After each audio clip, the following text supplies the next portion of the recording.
Turkey's Aegean coast is a land of pine-clad limestone mountains and broad fertile plains. The rich river valleys yield bumper crops of cotton, tobacco, olives, figs and sultanas, those small flavorful grapes dried to make golden raisins. The Aegean climate is mostly mild and pleasant, with hot dry summers and cool rainy winters. In ancient times, the Aegean coast was a land of kingdoms. Aeolis, later Pergamum, Caria, Ionia and Lydia. It produced some of history's most memorable people, including King Midas of the Golden Touch, King Croesus, the inventor of coinage, the poet Homer, and Herodotus, the world's first great historian. Pergamum, in the North Aegean, rose to prominence after the death of Alexander the Great in 323 BC. Soon its king ruled much of western Anatolia. Parchment was invented here, helping Pergamon's library of more than 200,000 books to rival that of Alexandria.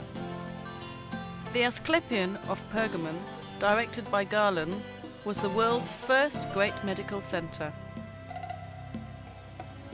Izmir, Turkey's third largest city, dominates the central Aegean coast. Badly damaged by war in 1922, it is now a vibrant modern city set on broad Izmir Bay. Looming above the city centre is Kadifekale, a hilltop fortress built by Alexander the Great. Balchova, on the outskirts, is famous for its healthful hot springs. Ephesus, once the capital of Roman Asia Minor, is the best preserved classical city on the Aegean and among the finest sights in the world.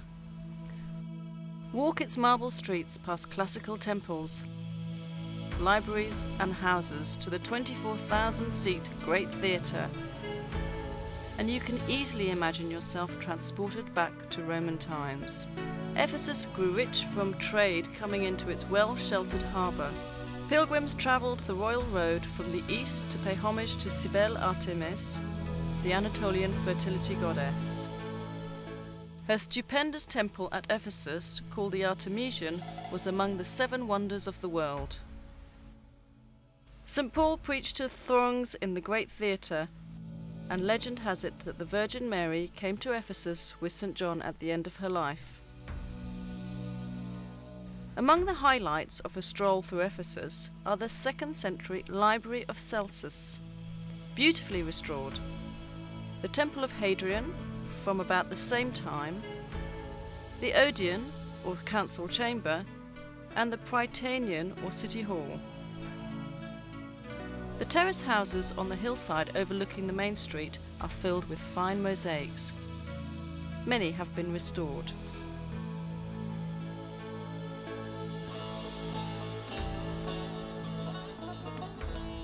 For an entirely different view, head eastwards into the mountains to Şirince, a charming town surrounded by vineyards and fruit orchards. Relax in one of its restaurants and enjoy a glass of local fruit wine. South of Ephesus, the ruins of ancient Priene are perched on a plateau backed by a sheer rock cliff. Beneath the plateau sprawls the broad floodplain of the river Meander, whose name is now used to describe twisting, turning rivers everywhere.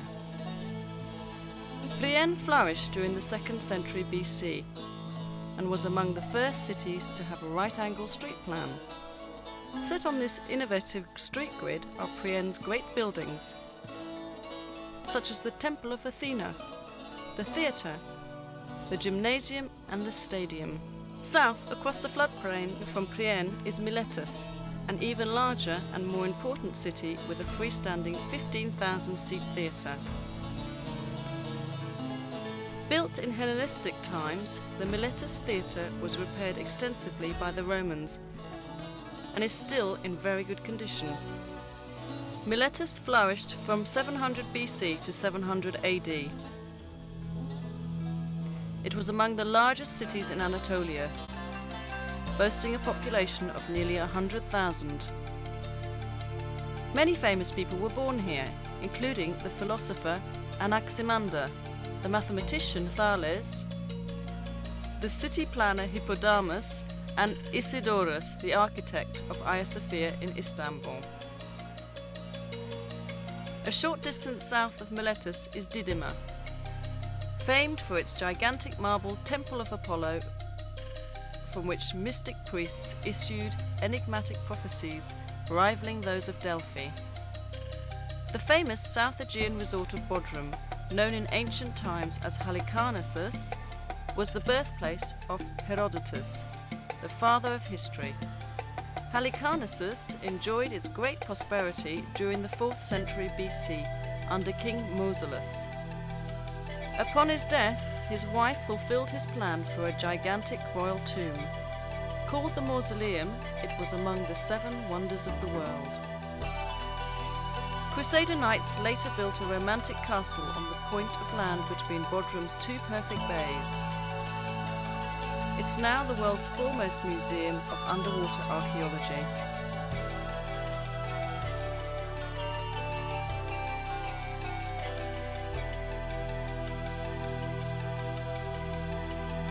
Today, Bodrum is among Turkey's favourite seaside resorts. Noted for its waterfront restaurants, its many yachts and its chic nightclubs.